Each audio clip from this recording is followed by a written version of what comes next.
Corona பரவல் அதிகரிப்பு எதிரொலியாக தமிழ்நாட்டில் மக்கள் கூடும் இடங்களில் கண்டிப்பாக முகக்கவசம் அணிய வேண்டும் என சுகாதாரத்துறை அறிவுறுத்தியுள்ளது. மேலும் கொரோனா பரவாமல் தடுக்கவும் வழிகாட்டு நெறிமுறைகளை பின்பற்றவும் அனைத்து மாவட்ட அதிகாரிகளுக்கும் உத்தரவிடப்பட்டுள்ளது. கொரோனா அறிகுறி தென்பட்டவர்களிடமிருந்து சமூக இடைவெளியை கடைபிடிப்பது பாதுகாப்பானது என பொது சுகாதாரத்துறை தெரிவித்திருக்கிறது. நாடு முழுவதும் கொரோனா பரவல் அதிகரித்து வரும் நிலையில் உடல்நிலை சரியில்லாதவர்கள் வீடுகளிலேயே இருக்க வேண்டும் என அறிவுறுத்தப்பட்டுள்ளது.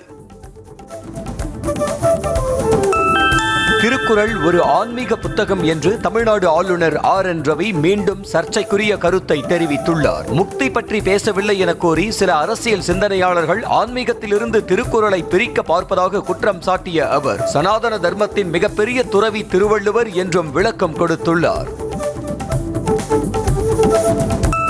வரும் 1ஆம் தேதி நடைபெறும் திமுக பொதுக்குழு கூட்டத்தில் பங்கேற்பதற்காக முதலமைச்சர் மு.க. ஸ்டாலின் இன்று சென்னையில் மதுரைக்கு விமானம் மூலம் செல்கிறார். முதலமைச்சரை வரவேற்று பேனர்கள் வைக்கப்பட்டதோடு வண்ண வண்ண மின்விளக்கு அலங்காரம் செய்யப்பட்டுள்ளதால் மதுரை மாநகரம் முழுவதும் விழாக்கோலம் பூண்டுள்ளது. மதுரை உத்தங்குடி பகுதியில் நடைபெறும் திமுக பொதுக்குழு கூட்ட அரங்கம் லேசர் ஒளியில் மின்னுகிறது. நாளை நடைபெறவுள்ள பொதுக்குழு கூட்டத்திற்கான முன்னேற்பாடுகள் குறித்து பொதுப்பணித்துறை அமைச்சர் ஏவா வேலு நேரில் ஆய்வு மேற்கொண்டார். அதிமுக பொதுச் செயலாளர் எடப்பாடி பழனிசாமியை சந்தித்து பேசிய தேமுதிக பொருளாளர் சுதீஷ் தேமுதிகவுக்கு மாநிலங்களவை MP சீட் வழங்க வேண்டும் என வலியுறுத்தியதாக தகவல் வெளியாகியுள்ளது. சென்னையில் உள்ள எடப்பாடி பழனிசாமியின் இல்லத்தில் 1.5 மணி நேரம் பேச்சுவார்த்தை நடைபெற்றது. மாநிலங்களவை MP சீட்டு தொடர்பாக அதிமுகவுடனான பேச்சுவார்த்தையில் முடிவு எட்டப்படாததால் தேமுதிக ஏமாற்றம் அடைந்ததாக தகவல் வெளியாகியுள்ளது. அதிமுக பொதுச் செயலாளர் எடப்பாடி பழனிசாமியை சந்தித்த பிறகு வெளியில் வந்த தேமுதிக பொருளாளர் சுதீஷ் செய்தியாளர்களுக்கு பேட்டி அளிக்காமல் காரில் ஏறி வேகமாக சென்றார். சாதியை எதிர்த்து போராடிய தந்தை பெரியாருக்கே சாதி சாயம் பூச முயல்வதாக தமிழக வெற்றிக் கழக தலைவர் விஜய் வேதனை தெரிவித்தார். மாணவர்களுக்கு பரிசு வழங்கும் நிகழ்ச்சியில் பேசிய அவர், நீட் மட்டும்தான் உலகமா? நீட்டை தாண்டி இந்த உலகம் மிக மிக பெரியது என்றார். மேலும் போதையை போன்று சாதி மதத்தையும் ஒதுக்கி வைக்க வேண்டும் என மாணவர்களுக்கு அட்வைஸ் கொடுத்தார். தந்தை பெரியார் பற்றி விஜய் தெரியாமல் பேசுவதாக நாம் தமிழர் கட்சியின் தலைமை ஒருங்கிணைப்பாளர் சீமான் விமர்சனம் செய்தார். பெரியாரே நாயக்கர் என்றுதான் கையெழுத்திட்டதாக விளக்கம் அளித்தவர் தமிழ்நாட்டில் பெரியார் என்ற பெயரில் வெளியான படத்தை ஆந்திராவில் ராமசாமி நாயக்கர் என பெயர் வைத்துதான் வெளியிட்டதாக கூறினார்.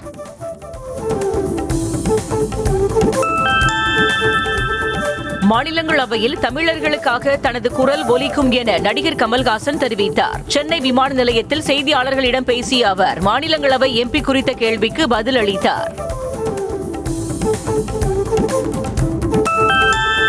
சென்னையில் திடீரென கொட்டி தீர்த்த கனமழை காரணமாக வாகன ஓட்டிகள் கடும் சிரமத்திற்கு ஆளாகினர். எழும்பூர், கோடம்பாக்கம், நுங்கம்பாக்கம், கோயம்பேடு, அண்ணா நகர் உள்ளிட்ட இடங்களில் கனமழை வெளுத்து வாங்கியது. 2 மணி நேரத்திற்கு மேலாக பெய்த கனமழையின் காரணமாக வாகன ஓட்டிகள் மழையில் நனைந்தபடி சென்றனர். கோவை மாவட்டம் வால்பாறை பகுதிகளில் கடந்த சில நாட்களாக பெய்து வரும் கனமழை காரணமாக கூழாங்கல் உள்ளிட்ட முக்கிய ஆறுகளில் வெள்ளப்பெருக்கு ஏற்பட்டுள்ளது. வெளுத்து வாங்கும் கனமழை காரணமாக சோலையார் அணையின் நீர்மட்டம் கிடுகிடுவென உயர்ந்து வருகிறது. சின்னக்கல்லாறு அருவியில் தண்ணீர் ஆர்ப்பரித்து கொட்டுவதால் சுற்றுலா பயணிகள் குளிக்க தடை விதிக்கப்பட்டுள்ளது. பள்ளி கல்லூரிகள் திறக்கப்பட உள்ள நிலையில் மாணாக்கர்கள் பழைய பேருந்து அட்டைகளை கொண்டே பேருந்தில் கட்டணமில்லாமல் பயணிக்கலாம் என அமைச்சர் சிவசங்கர் அறிவித்துள்ளார். 2025-26 கல்வியாண்டிற்கான புதிய பேருந்து பயண அட்டை வழங்கப்படும் வரை 2024-25 கல்வியாண்டு பயண அட்டையுடன் மாணாக்கர்கள் பயணிக்கலாம். மே மாத சம்பளத்தை வழங்க கோரி சென்னை பல்கலைக்கழக ஆசிரியர்கள் உள்ளிருப்பு போராட்டத்தில் ஈடுபட்டனர். வழக்கமாக ஒவ்வொரு மாதத்தின் போதும் இறுதி வேலை நாளன்று சம்பளம் வழங்கப்படும் நிலையில் இந்த மாதத்திற்கான சம்பளம் ஆசிரியர்களின் வங்கிக் கணக்கில் வரவு வைக்கப்படவில்லை என கூறப்படுகிறது. வேலூர் அரசு மருத்துவமனையில் பச்சிளம் குழந்தையின் கைவிரலை செவிலியர் துண்டாக்கிய சம்பவம் பெற்றோர் மத்தியில் அதிர்ச்சியை ஏற்படுத்தியுள்ளது. அரசு மருத்துவக் கல்லூரி மருத்துவமனையில் நிவேதா என்பவருக்கு ஆண் குழந்தை பிறந்து 6 நாட்கள் ஆன நிலையில் குழந்தையின் கையில் குளுக்கோஸ் மற்றும் ஊசி போடுவதற்காக ஒட்டப்பட்டிருந்த பிளாஸ்டரியை செவிலியர் ஒருவர் அகற்றிய போது எதிர்பாராத விதமாக விரல் துண்டிக்கப்பட்டது.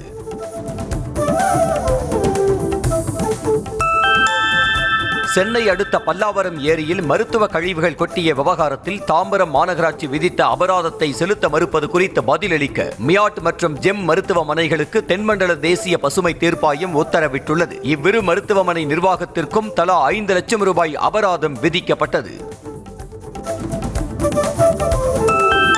நீட் பிஜி தேர்வை 2 ஷிப்டுகளுக்கு பதிலாக ஒரே ஷிப்டில் நடத்த வேண்டும் என தேசிய தேர்வு முகமைக்கு உச்சநீதிமன்றம் உத்தரவிட்டுள்ளது. 2 ஷிப்டுகளாக தேர்வை நடத்தினால் வெளிப்படைத்தன்மை இருக்காது எனவும் 2 செட் வினாத்தாள்களும் ஒரே தரத்தில் இருக்க வாய்ப்பில்லை என்றும் நீதிபதிகள் தெரிவித்தனர். பஹல்காம் தாக்குதலில் கொல்லப்பட்ட சுபம் திவேதி குடும்பத்தினரை கான்பூரில் நேரில் சந்தித்து பிரதமர் மோடி ஆறுதல் கூறினார். உத்தரப்பிரதேசத்தைச் சேர்ந்த இவருக்கு கடந்த பிப்ரவரி மாதம் இஷ்னயா என்ற பெண்ணுடன் திருமணம் நடைபெற்றது. இதன் பிறகு தம்பதி ஜம்மு காஷ்மீருக்கு சுற்றுலா சென்றபோது திவேதி பயங்கரவாதிகளால் சுட்டுக் கொல்லப்பட்டார். அணு ஆயுத மிரட்டலுக்கெல்லாம் இந்தியா ஒருபோதும் அடிபணியாது என மத்திய வெளியுறவுத்துறை அமைச்சர் ஜெய்சங்கர் திட்டவட்டமாக தெரிவித்துள்ளார். குஜராத் மாநிலம் வதோதராவில் உள்ள பரூல் பல்கலைக்கழகத்தில் நடைபெற்ற பட்டமளிப்பு விழாவில் பேசிய அவர் இந்தியா பயங்கரவாதத்தை பொறுத்துக் கொள்ளாது என்றார். அமெரிக்காவுக்கு அதிக அளவில் ஐபோன் ஏற்றுமதி செய்யும் நாடுகளில் சீனாவை பின்னுக்கு தள்ளியது இந்தியா. சமீபத்தில் வெளியான புள்ளி விவரப்படி கடந்த ஏப்ரல் மாத நிறைவு வரை இந்தியா 30 லட்சம் ஐபோன்களையும் சீனா வெறும் 9 லட்சம் ஐபோன்களையும் அமெரிக்காவுக்கு ஏற்றுமதி செய்துள்ளன. கர்நாடக மாநிலம் மைசூரில் 63 வயது முதியவர் உயிரிழந்த நிலையில் கொரோனாவால் உயிரிழந்தவர்களின் எண்ணிக்கை 3ஆக உயர்ந்திருக்கிறது. மாநிலத்தில் கொரோனா தொற்று பாதிப்பு அதிகரித்து வரும் நிலையில் கடந்த 24 மணி நேரத்தில் மட்டும் 114 புதிய நோயாளிகள் கண்டறியப்பட்டதன் மூலம் மொத்த எண்ணிக்கை 367ஆக அதிகரித்திருக்கிறது.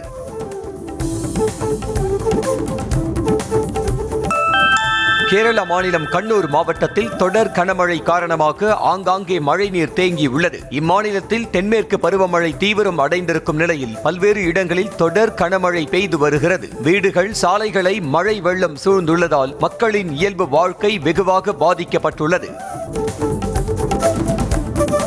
ஹைதராபாத்தின் உப்பல் பகுதியில் பறிமுதல் செய்யப்பட்ட 1000க்கும் மேற்பட்ட சைலன்சர்களை போலீசார் ரோடு ரோலரை ஏற்றி அழித்தனர். அதிக சத்தம் எழுப்பியபடி பைக்குகளை ஓட்டி வரும் இளைஞர்களை பிடித்த போலீசார் அவற்றில் பொருத்தப்பட்டிருந்த சைலன்சர்களை பறிமுதல் செய்தனர். கேரள கடல் பகுதியில் கவிழ்ந்த கப்பலில் இருந்து வெளியேறும் பிளாஸ்டிக் துகள்கள் தமிழக தென் மாவட்ட கடலோர பகுதிகளில் ஒதுங்கின. அவற்றை அப்புறப்படுத்துவது தொடர்பாக அதிகாரிகளுடன் முதலமைச்சர் மு க ஸ்டாலின் ஆலோசனை மேற்கொண்டார். சென்னை தலைமைச் செயலகத்தில் நடைபெற்ற ஆய்வுக் கூட்டத்தின் போது அதிகாரிகளுக்கு பல்வேறு அறிவுறுத்தல்கள் வழங்கப்பட்டன. ஆபரேஷன் சிந்தூர் நடவடிக்கைக்கு நன்றி தெரிவித்து கடலூரில் பாஜகவினர் அகல் விளக்குகள் ஏற்றி இந்திய ராணுவத்திற்கும் பிரதமர் மோடிக்கும் நன்றி தெரிவித்து முழக்கமிட்டனர். அப்போது அவர்கள் பிரதமர் மோடியின் உருவத்தை அகல் விளக்கு ஒளியில் உருவாக்கி அனைவரையும் வியப்படைய செய்தனர். சென்னை தீவுத்திடலில் மீன் உணவு திருவிழாவினை துணை முதலமைச்சர் உதயநிதி ஸ்டாலின் தொடங்கி வைத்தார். மீன்வளம் மற்றும் மீனவர் நலத்துறை சார்பில் கடல் மீன் உணவு, வண்ண மீன்கள் கண்காட்சி மற்றும் இறால் உணவு வகைகள் உள்ளிட்டவை அடங்கிய மீன் உணவு திருவிழா வரும் 1ஆம் தேதி வரை நடைபெற உள்ளது. பாகிஸ்தானுக்கு எதிரான ஆபரேஷன் சிந்தூர் வெற்றி பெற்றதற்காக இந்திய ராணுவ வீரர்கள் மற்றும் பிரதமர் மோடிக்கு நன்றி தெரிவிக்கும் வகையில் புதுக்கோட்டையில் பாஜக சார்பில் தேசிய கொடி ஏந்தியபடி பேரணி நடைபெற்றது. இதில் 100க்கும் மேற்பட்டோர் பங்கேற்றனர். ராமநாதபுரம் மாவட்டம் ராமேஸ்வரத்திற்கு வருகை தந்த தமிழ்நாடு ஆளுநர் RN ரவிக்கு மாவட்ட ஆட்சியர் சிம்ரன்ஜித் சிங்காலோன் பூங்கொத்து கொடுத்து வரவேற்றார். ராமேஸ்வரம் ராமநாத சுவாமி திருக்கோவிலில் தரிசனம் செய்யவிருக்கும் அவர் ஸ்படிகலிங்கம் மற்றும் ஜோதிலிங்கத்தை வழிபட உள்ளார். கடந்த 15 ஆண்டுகளாக கிடைக்காத மத்திய அரசு திட்டங்கள் கிடைக்க நடவடிக்கை எடுத்து வருவதாக திருச்சி தொகுதி எம்பி துரை வைகோ கூறினார். புதுக்கோட்டை மாவட்டம் அண்டக்குளம் பகுதியில் ஸ்டேட் பேங்க் ஆஃப் இந்தியாவின் வாடிக்கையாளர் சேவை மையத்தை திறந்து வைத்து பேசிய அவர் பொதுமக்களின் முக்கிய கோரிக்கைகளை நிறைவேற்றி வருவதாக கூறினார். அரசு மணல் குவாரிகளை மீண்டும் இயக்க வலியுறுத்தி தமிழ்நாடு மணல் லாரி உரிமையாளர்கள் சம்மேளனம் சார்பில் கரூர் மாவட்ட ஆட்சியரிடம் மனு அளிக்கப்பட்டது. அதில் கல்குவாரி கிரஷர்களில் கனிமங்களை எடுத்துச் செல்லும் லாரிகளுக்கு GST பில்லுடன் கட்டாயம் கட்டணமில்லா நடைச்சீட்டு கொடுக்க வலியுறுத்தியும் அதனை மறுக்கும் குவாரிகளுக்கு அனுமதியை ரத்து செய்யவும் வலியுறுத்தப்பட்டது.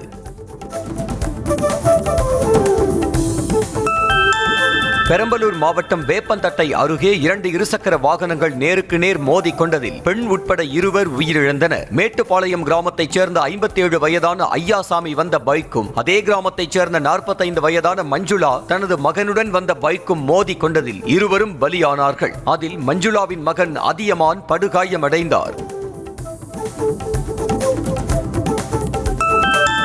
நீலகிரி மாவட்டம் கூடலூர் உதகை சாலையில் சரியும் நிலையில் உள்ள பாறைகளை அகற்ற நடவடிக்கை எடுக்கப்பட்டுள்ளதாக மாவட்ட SP நிஷா தெரிவித்தார். தேசிய நெடுஞ்சாலையில் ஆய்வு செய்த அவர் பாறைகள் சரிந்து விழும் நிலையில் உள்ள இடங்களில் பேரிடர் மீட்பு குழுவினரும் நெடுஞ்சாலை துறையினரும் ஆய்வு செய்து வருவதாக தெரிவித்தார். ராமநாதபுரம் மாவட்டம் திருவாடானை அருகே ஊரணியில் குளிக்கச் சென்ற 2 சிறுமிகள் தண்ணீரில் மூழ்கி உயிரிழந்தனர். பெரிய கீரமங்கலம் கிராமத்தைச் சேர்ந்த 9 வயதான ரோசினியும் 11 வயதான பிராசன்யாவும் ஊரணியில் குளிக்கச் சென்ற நிலையில் கரையில் அவர்களது ஆடைகள் மற்றும் சோப்பு டப்பாக்கள் மட்டும் இருந்ததை பார்த்து கிராமத்தினர் அதிர்ச்சி அடைந்தனர். நெல்லை மாவட்டம் மாஞ்சோலையில் கனமழை காரணமாக மரக்கிளைகள் முறிந்து மின்கம்பிகள் மீது விழுந்ததால் கடந்த 10 நாட்களாக மின்சாரம் இன்றி தவித்து வருவதாக அப்பகுதி மக்கள் வேதனை தெரிவித்துள்ளனர். மாஞ்சோலை, காக்காச்சி, நாலுமுக்கு, ஊத்து மற்றும் கோதையாறு பகுதிகளில் தொடர்ந்து கனமழை பெய்து வருகிறது. கள்ளக்குறிச்சி அருகே பாதை புறம்போக்கில் உள்ள வீடுகளை அகற்ற வந்த அதிகாரிகளிடம் மக்கள் வாக்குவாதத்தில் ஈடுபட்டதால் பரபரப்பு நிலவியது. மேல் சிறுவலூர் கிராமத்தில் 60 ஆண்டுகளுக்கு மேலாக குடியிருந்து வரும் அருந்ததியர் இனத்தைச் சேர்ந்த 10 பேரின் வீடுகளை அகற்ற கோரி தனிநபர் நீதிமன்றத்தில் வழக்கு தொடர்ந்தார். ஈரோட்டில் வாட்ஸ்அப் வீடியோ கால் வாயிலாக கல்வி உதவித்தொகை தருவதாக கூறி 1 லட்சம் ரூபாய் பணம் பறித்த கும்பல் மீது நடவடிக்கை எடுக்க கோரி சைபர் கிரைம் காவல் நிலையத்தில் பெண் தையல் தொழிலாளி புகார் அளித்தார். சூரம்பட்டி வலசைச் சேர்ந்த ஜீவிதா என்பவர் 12ஆம் வகுப்பு செல்லவிருக்கும் நிலையில் அவருக்கு கல்வி உதவி செய்வதாக கூறியதை நம்பி அவரது தாயார் ஏமாந்ததாக கூறப்படுகிறது. தூத்துக்குடி திரேஸ்புரம் பகுதியில் மீனவர்கள் மற்றும் இளைஞர்களை குறிவைத்து போதை ஊசி விற்று வந்ததாக தனியார் மருந்தகத்திற்கு போலீசார் சீல் வைத்தனர். தாளமுத்து நகரில் உள்ள AMS மருந்தகத்தில் சட்டவிரோதமாக போதை ஊசி மற்றும் மாத்திரைகள் விற்பனை செய்யப்பட்டதை போலீசார் கண்டுபிடித்தனர். திருப்பூர் மாநகராட்சியின் சொத்து வரி உயர்வை கண்டித்து மாமன்ற கூட்டத்திலிருந்து அதிமுக கவுன்சிலர்கள் வெளிநடப்பு செய்தனர். மேயர் தினேஷ்குமார் தலைமையில் நடைபெற்ற மாமன்ற கூட்டத்தில் பங்கேற்ற அதிமுக கவுன்சிலர்கள் சொத்து வரி உயர்வை திரும்பப் பெற வேண்டும் என வலியுறுத்தினர். தஞ்சாவூர் மாவட்டம் திருவிடைமருதூர் அருகே 1ஆம் வகுப்பு பயிலும் 6 வயது சிறுமியிடம் சில்மிஷம் செய்ததாக ஆசிரியர் போக்சோவில் கைது செய்யப்பட்டார். கடந்த 4 மாதங்களுக்கு முன்பு சுவாமிமலை அரசு மேல்நிலைப் பள்ளியிலிருந்து பணிமாறுதலில் தேப்பெருமான் நல்லூர் பள்ளிக்கு வந்த ஆசிரியர் கணேசன் மீது சிறுமியின் தாயார் புகார் அளித்தார். கடலூர் மாவட்டம் பண்ருட்டி பகுதி திமுக நிர்வாகிகளின் அதிருப்தி வீடியோக்கள் இணையத்தில் வைரலாகி வருகின்றன. திமுகவில் அண்ணா கிராமம் ஒன்றியத்தை 2ஆக பிரித்து கிழக்கு மற்றும் மேற்கு ஒன்றிய செயலாளர்களாக ஒரே சமூகத்தைச் சேர்ந்தவர்கள் நியமிக்கப்பட்டுள்ளனர். இதை மறுபரிசீலனை செய்து வேறு சமூகத்தினருக்கு பதவி வழங்க வேண்டும் என்ற கோரிக்கை விடுத்துள்ளனர். தேனி மாவட்டம் போடிநாயக்கனூர் அருகே துறை ராஜபுரத்தில் அரசு பேருந்துகள் நிறுத்தாததை கண்டித்து கிராம மக்கள் சாலை மறியல் போராட்டத்தில் ஈடுபட்டனர். இதனால் ஏற்பட்ட போக்குவரத்து நெரிசலில் சிக்கிய திமுக MP தங்க தமிழ்ச்செல்வன் போராட்டக்காரர்களிடம் பேச்சுவார்த்தை நடத்தி களைய செய்தார். திண்டுக்கல் அருகே மூளைச்சாவு அடைந்தவரின் உடல் உறுப்புகள் தானம் செய்யப்பட்ட நிலையில் அவரது இறுதிச் சடங்கில் கோட்டாட்சியர் பங்கேற்று மரியாதை செலுத்தினார். நத்தம் ஆவிச்சுப்பட்டி ஊராட்சி பாண்டிய நகரைச் சேர்ந்த இளைஞர் பெரியபாண்டி என்பவர் இருசக்கர வாகனத்தில் சென்றபோது விபத்தில் சிக்கி மதுரை தனியார் மருத்துவமனையில் மூளைச்சாவு அடைந்தார். நீலகிரி மாவட்டம் உதகையில் உள்ள எமரால்டு நகர பகுதியில் முகாமிட்டுள்ள ஒற்றை காட்டு யானையால் அப்பகுதி மக்கள் அச்சமடைந்துள்ளனர். உணவு தேடி குடியிருப்பு பகுதிக்குள் நுழைந்த ஒற்றை காட்டு யானை எமரால்டு நகர பகுதியில் முகாமிட்டுள்ளது. அந்த யானையை வனப்பகுதிக்குள் விரட்ட நடவடிக்கை எடுக்குமாறு வனத்துறைக்கு கோரிக்கை எழுந்திருக்கிறது. எமரால்டு ஜுவல்லர்ஸ் நிறுவனத்தின் ஒரு அங்கமான ஜுவல் ஒன் நிறுவனத்தின் 14வது கிளை கோவை கணபதி பகுதியில் தொடங்கப்பட்டது. ஏற்கனவே கோவையில் 2 இடங்களில் ஜுவல் ஒன் செயல்பட்டு வரும் நிலையில் 3வது மையமாக தற்போது கோவை கணபதி பகுதியில் திறக்கப்பட்டது. திருப்பூர் மாவட்டம் காங்கேயத்தில் கஞ்சா விற்பனையில் ஈடுபட்டதாக உணவு ஊழியர்கள் 2 கைது செய்யப்பட்டனர். பீகார் மாநில தொழிலாளர்களான ராஜேஷ் முக்கியா, பிரகாஷ் முக்கியா என்ற அவ்விருவரும் காங்கேயம் பேருந்து நிலையம் எதிரே உள்ள உணவகத்தில் வேலை பார்த்து வந்தனர். அந்த உணவகம் திமுக நிர்வாகிக்கு சொந்தமானது என சொல்லப்படுகிறது. திண்டுக்கல் மாவட்டம் வடமதுரை அருகே அடையாளம் தெரியாத வாகனம் மோதி 60 வயதான விவசாயி உயிரிழந்த நிலையில் விபத்தை ஏற்படுத்திய வாகனத்தை கண்டுபிடிக்க கோரி உறவினர்கள் சாலை மறியலில் ஈடுபட்டனர். ஆலம்பட்டியைச் சேர்ந்த பெருமாள் என்பவர் கடந்த 20ஆம் தேதி அடையாளம் தெரியாத வாகனம் மோதி திண்டுக்கல் அரசு மருத்துவமனையில் சிகிச்சை பெற்று வந்தார். சேலம் மாவட்டம் தம்மம்பட்டி அருகே ஜல்லிக்கட்டு போட்டிக்கு மாவட்ட நிர்வாகம் அனுமதி அளிக்காததை கண்டித்து அப்பகுதி மக்கள் 100க்கும் மேற்பட்டோர் திடீரென சாலை மறியல் போராட்டத்தில் ஈடுபட்டதால் பரபரப்பு நிலவியது. உலிபுரத்தில் உள்ள பாம்பலம்மன் கோயில் திருவிழாவை ஒட்டி இன்று ஜல்லிக்கட்டு நடத்துவதற்காக மாவட்ட நிர்வாகத்திடம் விழா குழுவினர் அனுமதி கேட்டு காத்திருந்தனர். புதுக்கோட்டை மாவட்டம் ஆலங்குடி அருகே குறிப்பிட்ட சமுதாய மக்களுக்கு மட்டும் 100 நாள் வேலையை தொடர்ந்து வழங்குவதாக குற்றம் சாட்டி மாற்று சமுதாயத்தைச் சேர்ந்த பெண்கள் ஊராட்சி மன்ற அலுவலகத்தை முற்றுகையிட்டனர். வடக்காடு ஊராட்சியில் குறிப்பிட்ட சமூகத்தைச் சேர்ந்த 70 நபர்களுக்கு அதிக நாட்களுக்கு பணி வழங்குவதாக கூறப்படுகிறது. சிவகங்கை மாவட்டம் மானாமதுரை அருகே ஜெராக்ஸ் எடுக்க வந்த 14 வயதான பள்ளி மாணவியிடம் பாலியல் சீண்டலில் ஈடுபட்டதாக 50 வயது முதியவருக்கு மாணவியின் உறவினர்கள் தர்ம அடி கொடுத்த சம்பவம் பரபரப்பை ஏற்படுத்தியது. மிளகனூர் கிராமத்தைச் சேர்ந்த பழனிவேல் ராஜன் என்ற அந்த நபரை தாக்கியதுடன் அவரது கடையில் இருந்த பொருட்களை அடித்து நொறுக்கி கடையை இழுத்து மூடினர். வஉசி கல்வியியல் கல்லூரிக்கு 5 லட்சம் ரூபாய் வரியை ரத்து செய்யும் தீர்மானத்திற்கு அதிமுக கவுன்சிலர் எதிர்ப்பு தெரிவித்ததால் தூத்துக்குடி மாநகராட்சி கூட்டத்தில் பரபரப்பு நிலவியது. மேயர் ஜெகன் தலைமையில் நடைபெற்ற கூட்டத்தில் பொய்யான தகவல்களை தெரிவித்து நீதிமன்ற உத்தரவு பெற்றிருப்பதாக அதிமுக கொறடா மந்திரமூர்த்தி புகார் தெரிவித்தார். சென்னை திருவேற்காடு கோலடி பகுதியில் அமைய உள்ள கழிவுநீர் சுத்திகரிப்பு நிலையத்தை வேறு இடத்திற்கு மாற்ற முதலமைச்சர் மு.க.ஸ்டாலினிடம் கோரிக்கை வைக்கப்படும் என விசிக தலைவர் திருமாவளவன் தெரிவித்தார். கோலடியில் கழிவுநீர் சுத்திகரிப்பு நிலையம் அமைக்க அப்பகுதி மக்கள் எதிர்ப்பு தெரிவித்து வரும் நிலையில் அங்கு சென்று திருமாவளவன் ஆய்வு மேற்கொண்டார். கள்ளக்குறிச்சி மாவட்டம் சின்னசேலம் பேருந்து நிலையத்தை தரமற்ற முறையில் கட்டுவதாக குற்றம் சாட்டி கட்டுமான பணியை பொதுமக்கள் தடுத்து நிறுத்தியதால் பரபரப்பு ஏற்பட்டது. 65 அடி சாலையை 50 அடியாக குறைப்பதாகவும் தரமற்ற முறையில் கட்டுமான பணிகளை மேற்கொள்வதாகவும் கூறி பொறியாளரை பணி செய்ய விடாமல் தடுத்து நிறுத்தி வாக்குவாதத்தில் ஈடுபட்டனர். கரூர் அருகே நீரேற்று நிலையத்தில் திருட முயன்ற 2 பேரை பொதுமக்கள் பிடித்து தர்ம அடி கொடுத்து போலீசில் ஒப்படைத்தனர். ஆத்தூர் பூலாம்பாளையம் ஊராட்சி பெரிய வடுகப்பட்டியில் உள்ள நீரேற்று நிலைய மோட்டார் அறையில் காப்பர் வயர், மீட்டர் பாக்ஸ் ஆகியவற்றை கரும்பம்பாளையம் சுதாகரன், அரியலூர் பாண்டியராஜன் ஆகியோர் திருட முயன்றனர்.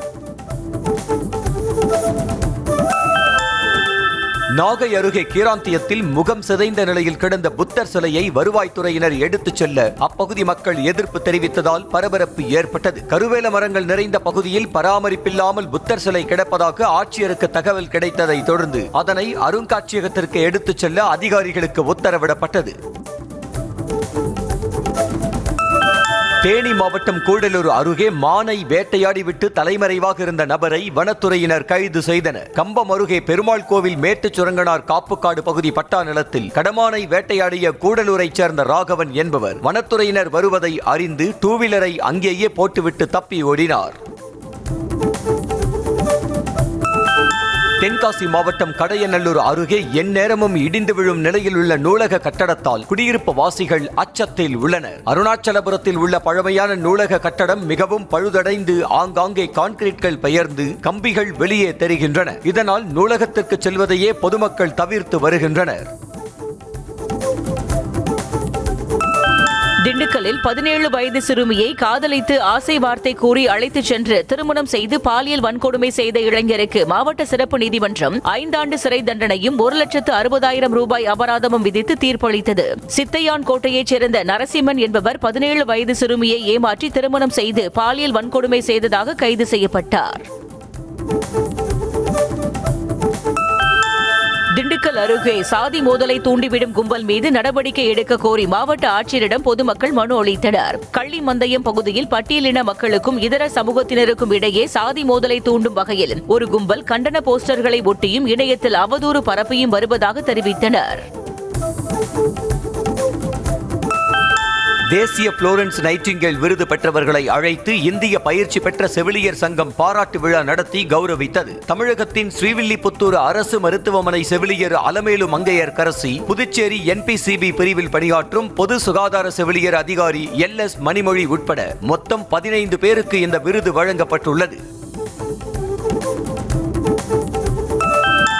ஆந்திராவில் உள்ள திருமலையில் பாதுகாப்பு தொடர்பான உயர்மட்ட ஆலோசனை கூட்டம் நடைபெற்றது. ஆந்திரா போலீஸ் DGP ஹரிஷ்குமார் குப்தா, தேவஸ்தான நிர்வாக அதிகாரி ஷியாமலா ராவ் ஆகியோர் திருமலையில் பாதுகாப்பு பணிகளை மேற்கொள்ளும் அதிகாரிகளுடன் ஆலோசனை நடத்தினர். மாறிவரும் சூழலுக்கேற்ப நவீன பாதுகாப்பு கருவிகளை பயன்படுத்த அறிவுரை வழங்கப்பட்டது. வர்த்தக ஒப்பந்தத்தை சீனா மீறிவிட்டதாக அமெரிக்க அதிபர் டிரம்ப் புகார் தெரிவித்துள்ளார். அமெரிக்க பொருட்களுக்கு சீனாவும், சீன பொருட்களுக்கு அமெரிக்காவும் மாறி மாறி அதிக வரி விதித்தன. இதனால் இரு நாடுகளுக்கும் இடையே வர்த்தக போர் தொடங்கி சுவிட்சர்லாந்தின் ஜெனீவா நகரில் பேச்சுவார்த்தை நடைபெற்று ஒப்பந்தம் கையெழுத்தானது. வரி விதிப்பு நடவடிக்கைகளை விமர்சிக்கும் வகையில் கேள்வி எழுப்பியதால் செய்தியாளரிடம் அமெரிக்க அதிபர் டிரம்ப் ஆவேசமடைந்தார். பழைய ஆட்சியால் செத்துக் கொண்டிருந்த தேசத்தை உயிரோட்டமாக மாற்றியுள்ள தன்னை பார்த்து இத்தகைய கேள்வி கேட்பதா என ஆவேசமாக டிரம்ப் கேட்டதால் பரபரப்பு ஏற்பட்டது. அமெரிக்க உச்சநீதிமன்றம் அதிபர் டிரம்புக்கு ஆதரவாக தீர்ப்பளித்துள்ளதால் 5,32,000 பேர் நாடு கடத்தப்படும் அபாயம் ஏற்பட்டுள்ளது. கியூபா, ஹைத்தி, நிகரகுவா, வெனிசுலாவைச் சேர்ந்த 5,32,000 பேருக்கு மனிதாபிமான பரோல் திட்டத்தின் கீழ் ஜோ பைடன் வழங்கிய சட்டப்பூர்வ அகதிகள் அந்தஸ்தை டிரம்ப் ரத்து செய்தார்.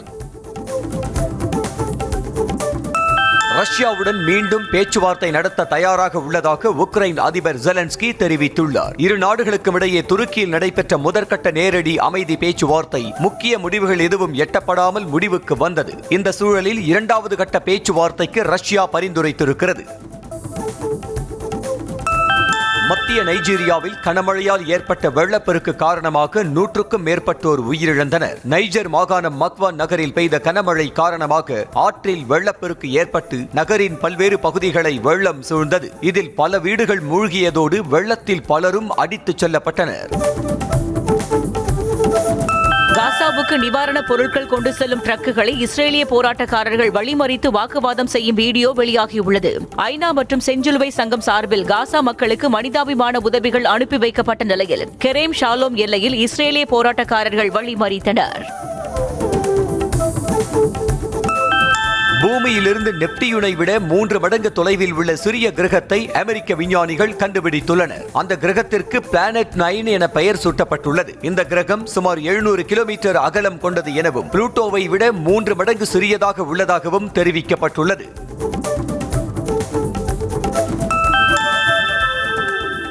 மேற்கு ஆஸ்திரேலிய கடற்பகுதியில் நடத்திய ஆய்வில் பவளப்பாறைகள் பெருமளவு சிதைவடைந்திருப்பது கண்டுபிடிக்கப்பட்டுள்ளது. தண்ணீருக்கு அடியில் செயல்படும் 3 ட்ரோன்களில் AI மற்றும் 3D தொழில்நுட்பத்தை பயன்படுத்தி நவீன முறையில் ஆய்வு செய்த போது ஹால்பேங்க் பவளப்பாறைகள் சிதைந்து வருவது தெரியவந்தது. சவுதி அரேபியாவின் மெக்காவில் வெள்ளிக்கிழமையை முன்னிட்டு ஆயிரக்கணக்கான இஸ்லாமியர்கள் ஒரே இடத்தில் திரண்டு தொழுகையில் ஈடுபட்ட காட்சி இணையத்தில் வைரலாகி வருகிறது. பல்வேறு நாடுகளில் இருந்தும் ஹஜ் யாத்திரை சென்றுள்ள இஸ்லாமியர்கள் புனித நகரான மெக்காவில் உள்ள பெரிய மசூதியில் தொழுகையில் ஈடுபட்டனர். நடப்பு IPL தொடரின் எலிமினேட்டர் சுற்றில் மும்பை அணி 20 ரன்கள் வித்தியாசத்தில் குஜராத்தை வீழ்த்தி அந்த அணியை வெளியேற்றியது. இதன் மூலம் மும்பை அணி தகுதி சுற்று 2க்கு முன்னேறியது. மும்பைக்கு எதிரான ஆட்டத்தில் 49 பந்துகளில் 80 ரன்கள் குவித்த குஜராத் அணி வீரர் சாய் சுதர்சனின் போராட்டம் வீணானது. நடப்பு IPL தொடரில் நாளை நடைபெறும் 2வது தகுதி சுற்றில் பஞ்சாப் மற்றும் மும்பை அணிகள் பல பரீட்சை நடத்த உள்ளன. எலிமினேட்டர் சுற்றில் குஜராத்தை வெளியேற்றிய மும்பை அணியும் குவாலிஃபயர் 1 சுற்றில் தோல்வியை தழுவிய பஞ்சாபும் மோதுகின்றன. அதில் வெற்றி பெறும் அணி IPL தொடரின் இறுதிப் போட்டியில் பெங்களூரு அணியுடன் விளையாட உள்ளது. திருப்பத்தூரில் உலக ஒற்றுமைக்காக 72 மாணவ மாணவிகள் 30 நிமிடம் 24 வினாடிகள் சிலம்பம் சுற்றி உலக சாதனை படைத்தனர். டொமினிக் சாவியோ அரசு நிதியுதவி பெறும் பள்ளியில் union cell achievers book of records என்ற பெயரிலான தனியார் குழுவின் சார்பில் நடைபெற்ற நிகழ்ச்சியில் இந்தியன் சாய் சிலம்ப கழகத்தில் பயிலும் மாணவ மாணவிகள் பங்கேற்றனர். இந்தோனேஷியாவில் நடைபெற்ற சர்வதேச அளவிலான ஸ்கேட்டிங் போட்டியில் மதுரை உசிலம்பட்டியைச் சேர்ந்த 9 வயது சிறுவன் வெண்கலப் பதக்கம் வென்று சாதனை படைத்தார். கார்த்திக் இந்திரா தம்பதியின் மகனான வியாஷ் ஆத்வேக் 10 வயதுக்கு உட்பட்டவர்களுக்கான பிரிவில் 200 மீட்டர் போட்டியில் பங்கேற்று 3ஆம் இடம் பிடித்தார்.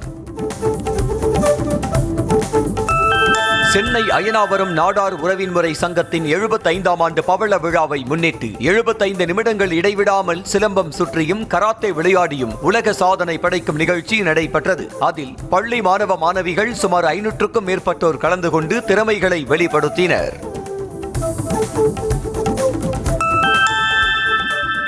திரைப்படங்களுக்கு உள்ளாட்சி அமைப்புகளால் வசூலிக்கப்படும் கேளிக்கை வரியை 8% 4% குறைத்ததற்காக முதலமைச்சர் மு.க.ஸ்டாலினுக்கு திரையுலகினர் நன்றி தெரிவித்துள்ளனர். இந்த வரி குறைப்புக்கு வழிவகுத்து தந்த துணை முதல்வர் உதயநிதி ஸ்டாலினுக்கும் நன்றி தெரிவித்துக் கொள்வதாக நடிகர் சங்கம் அறிவித்திருக்கிறது. கன்னியாகுமரி மாவட்டம் சுவாமித்தோப்பில் உள்ள ஐயா வைகுண்ட சுவாமி தலைமை பதியில் வைகாசி திருவிழாவின் 8ஆம் நாளை ஒட்டி வெள்ளை குதிரை வாகனத்தில் ஐயா எழுந்தருளி களி வேட்டையாடும் நிகழ்ச்சி நடைபெற்றது. ஐயா வைகுண்டர் வெள்ளி குதிரை வாகனத்தில் எழுந்தருளி பதியை சுற்றி வலம் வந்து முத்திரி கிணற்றங்கரையில் களி வேட்டையாடியதை கண்டு ஏராளமான பக்தர்கள் தரிசனம் செய்தனர். வேலூர் மாவட்டம் குடியாத்தம் கங்கையம்மன் கோவில் சிரசு திருவிழா உண்டியல் காணிக்கையாக 9,30,000 ரூபாய் கிடைத்திருக்கிறது. கடந்த 15ஆம் தேதி திருவிழா நடைபெற்று நேற்று உண்டியல் காணிக்கை எண்ணப்பட்டதில் 9,29,317 ரூபாயும் 2 கிராம் தங்கமும் 95 கிராம் வெள்ளியும் காணிக்கையாக கிடைக்கப்பட்டது. வேளாங்கண்ணி புனித ஆரோக்கிய அன்னை பேராலயத்தில் மாதாவிற்கு தங்க கிரீடத்தால் முடிசூட்டும் நிகழ்ச்சி வெகு விமரிசையாக நடைபெற்றது. மின் விளக்குகளால் அலங்கரிக்கப்பட்ட தேரில் எழுந்தருளிய மாதாவின் சொரூபத்திற்கு தங்க கிரீடத்தை கொண்டு முடிசூட்டியதை தொடர்ந்து தேர் பவனி நடைபெற்றது. இதில் ஆயிரக்கணக்கான கிறிஸ்தவர்கள் கலந்து கொண்டு மெழுகுவர்த்தி ஏந்தி வழிபட்டனர். கள்ளக்குறிச்சி மாவட்டம் உளுந்தூர்பேட்டை அருகே எரையூரில் உள்ள பழமை வாய்ந்த புனித ஜெபமாலை அன்னை தேவாலயத்தில் நடைபெற்ற தேர் பவனி விழாவில் திரளானோர் கலந்து கொண்டு வழிபட்டனர். புனித ஜெபமாலை அன்னை, அந்தோனியார், குழந்தை இயேசு, சகாய மாதா உள்ளிட்ட 7 சொரூபங்கள் அலங்கரிக்கப்பட்ட தேரில் எழுந்தருளி காட்சி அளித்தன. மோட்டோரோலா நிறுவனம் ஐரோப்பாவில் புதிய மோட்டோ G86 5G ஸ்மார்ட் போனை அறிமுகம் செய்துள்ளது. விரைவில் இந்த போன் இந்தியாவிலும் அறிமுகம் செய்யப்படும் என கூறப்படுகிறது. Octacore MediaTek Dimensity 7300 chipset, Android 15 இயங்குதளம், 5200 mAh பேட்டரி போன்ற பல அம்சங்கள் இதில் வழங்கப்பட்டுள்ளன.